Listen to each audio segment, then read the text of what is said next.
So every time you type a prompt into, ChatGPT or Gemini or Claude, you are essentially interacting with the ghost of the internet. Right, yeah. It's a vast echo. Yeah, behind the magic of all this modern artificial intelligence, there isn't just like a clever algorithm. There is a massive, totally invisible, and highly controversial database. Run by a quiet nonprofit. Exactly. One that you, the listener, have likely never even heard of. So today, for you, we're taking a deep dive into the Common Crawl Foundation. Which is such an important topic right now. It really is. Our mission today is to unpack how this completely obscure organization became, well, the foundational engine powering the entire AI revolution. And how it suddenly found itself right at the center of this massive war over the future of the internet itself. It's wild. Okay, let's unpack this. Because before we get into the modern AI drama and, all the lawsuits, we really need to understand what Common Crawl actually is. Yeah, we have to go back a bit. Because if you use AI tools today, you're literally querying the echoes of Common Crawl's work. Right. So back in 2007, an entrepreneur named Gil Elbaz founded this organization as a 501c3 nonprofit. And the stated mission back then was entirely focused on the public good. Just to crawl the web and freely provide its archives and data sets to the public, essentially like they wanted to make the internet downloadable. Which, doing that requires immense infrastructure and a very specific technical approach. So to visualize this web crawling, it's kind of like imagine a massive fleet of digital Roombas. Right. That's a great way to put it. Yeah. These automated software bots that start their journey on a few highly connected web pages. And they read the raw HTML code of a page. They vacuum up all the text, the images, the metadata. And then they look for any hyperlinks. Exactly. They click those links, travel to the next set of pages, and just repeat the whole process. It's just relentlessly moving across the open web, copying everything they touch and dumping it into this massive searchable repository. Right. And they mirrored all this data and made it available online through the Internet Archive's Wayback Machine. Which is incredible. And they brought in some serious tech heavyweights as advisors early on. Yeah, people like Peter Norvig and Joy Ito.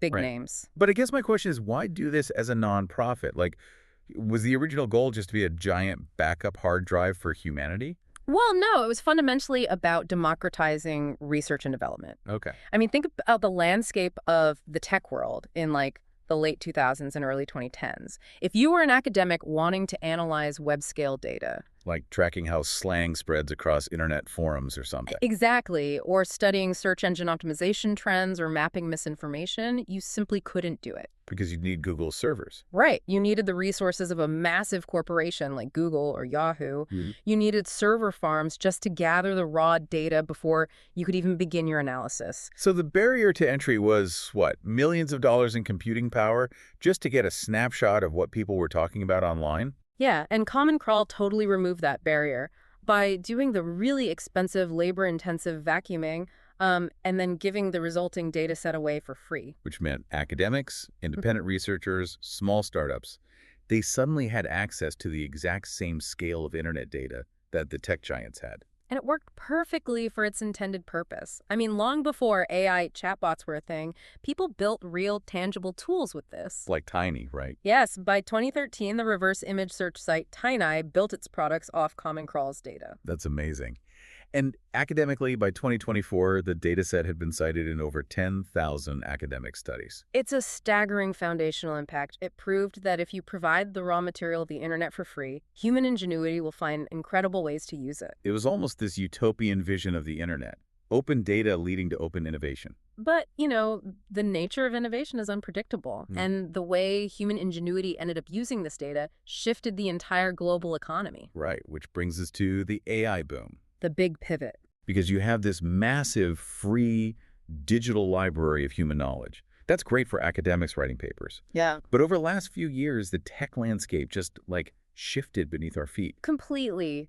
Artificial intelligence companies realized they desperately needed an unprecedented volume of text to train their new models. And they looked around, and sitting right there was this colossal prepackaged snapshot of the internet. And this is where the paradigm completely shifts. Because the invention of large language models, or LLMs, changed everything about how software is developed. Because they don't learn like traditional software. No, they don't learn by being programmed with rigid grammar rules by a human engineer. They learn through a process called next word prediction. Okay, so you feed the model a sequence of words, and it just guesses the next word based on mathematical probabilities. Exactly. And to get good at that, like to converse fluidly like a human, to write code, to compose poetry, it requires a volume of text that we can barely comprehend. Right, you can't just feed an AI 1,000 books or even, 100,000 Wikipedia articles and expect it to pass the bar exam. Not at all. You need billions, if not trillions, of words. Wow. To understand language context, subtle jokes, coding syntax, historical facts.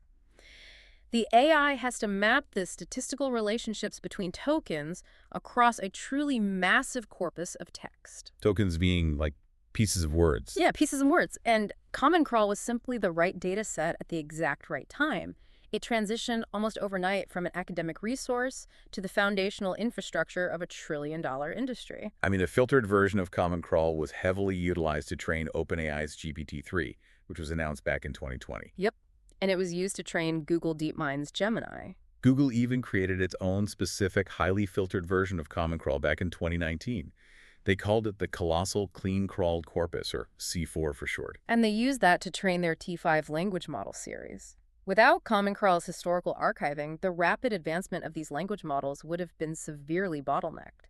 Because the data was the missing piece of the puzzle. Exactly. The tech companies had the massive computing power, and they had the brilliant algorithms, but they desperately needed the raw text to feed the machine. And Common Crawl provided it on a silver platter. Yeah, completely free. But I have to push back here, though, because this dynamic feels incredibly tilted. And so? Well, you have a 501c nonprofit, funded originally by the Elbaz Family Foundation Trust, giving away its data for free out of a sense of public good. Right.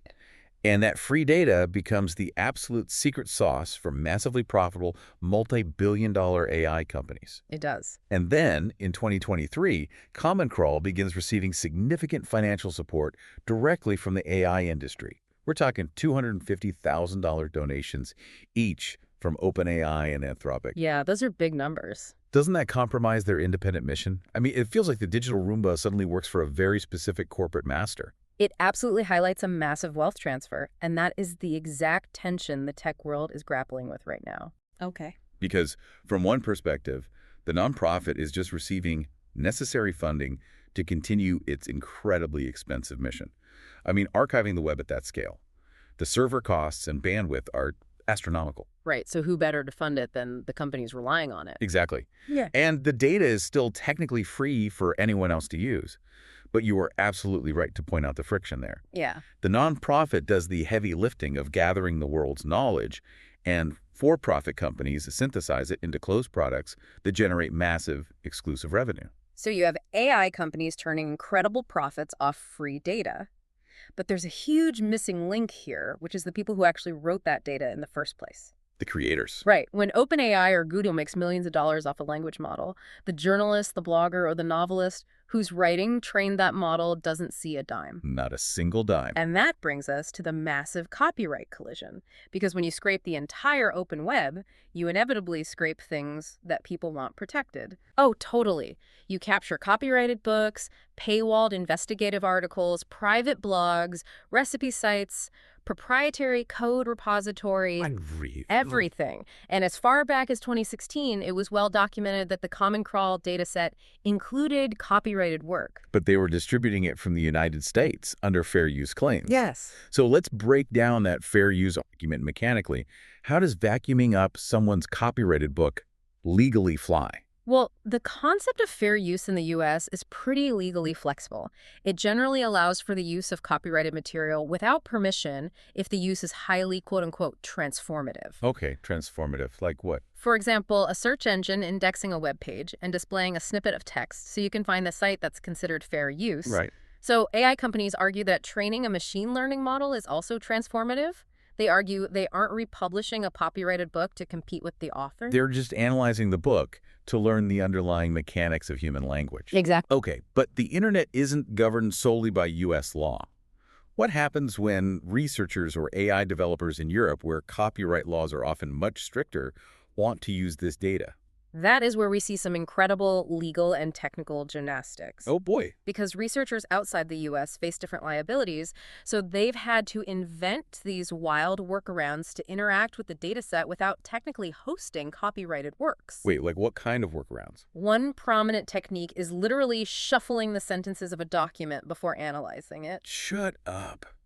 Really? So they take a novel or a deeply researched article and just put it into a digital blender? Precisely. You are literally destroying the artistic expression, the specific way the author ordered their thoughts, built their narrative, conveyed emotion. Which is what copyright actually protects. Exactly. But by keeping the words and sentences intact, just out of order, you preserve the statistical relationships between the individual words. Wow. And that statistical math is all the AI or the researcher actually cares about anyway. Right.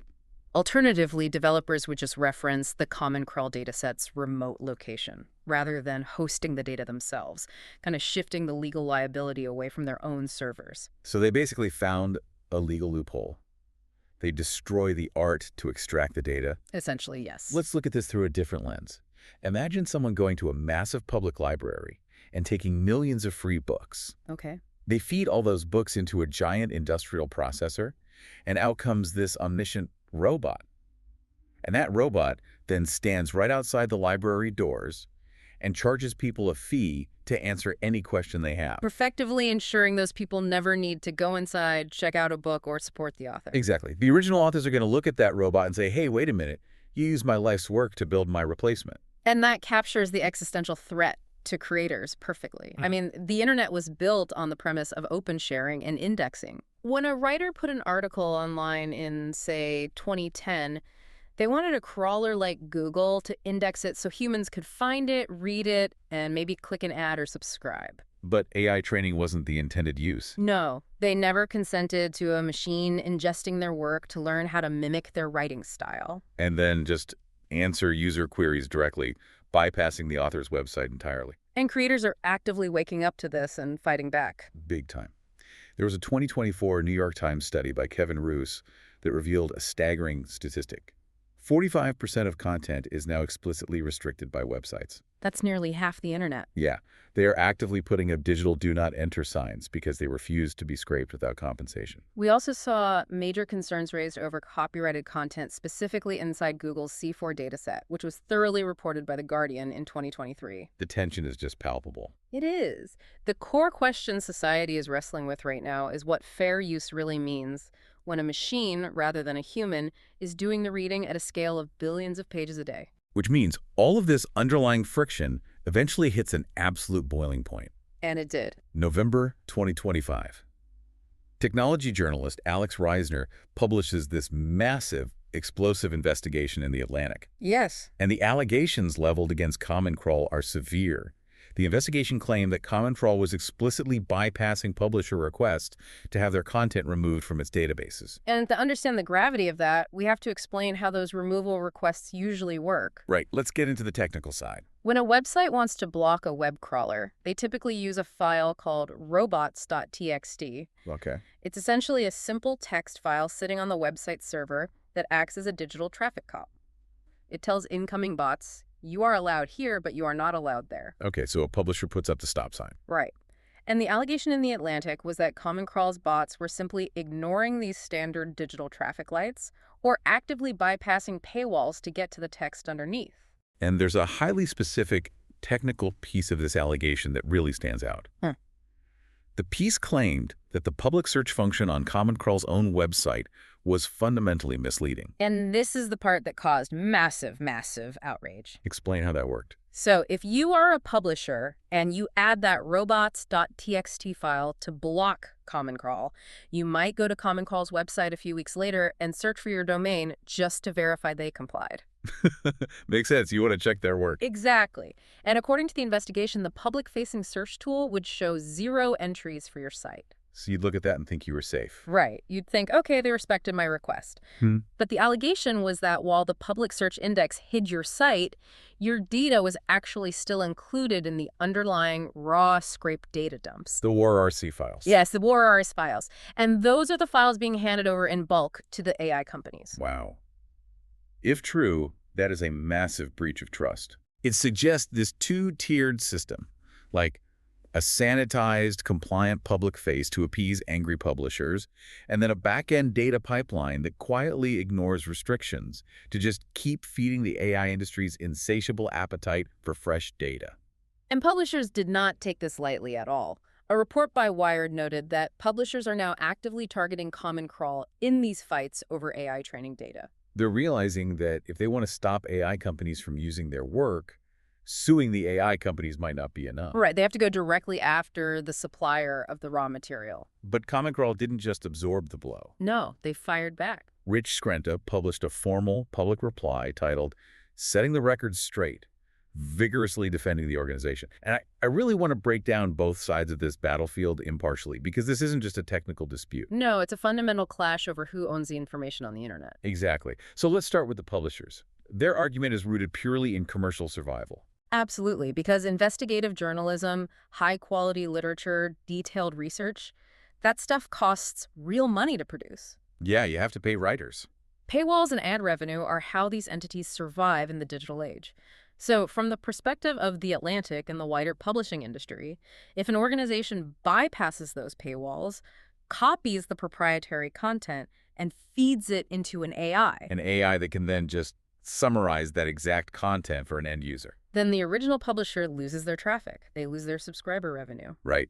To them, bypassing a paywall to scrape data is theft, plain and simple, and their intellectual property absolutely must be protected for their industries to survive. It's a very clear line. If you fund a 6-month journalistic investigation, you deserve to get paid for it, not have a machine ingest it for free and spit out the bullet points to millions of people. Exactly.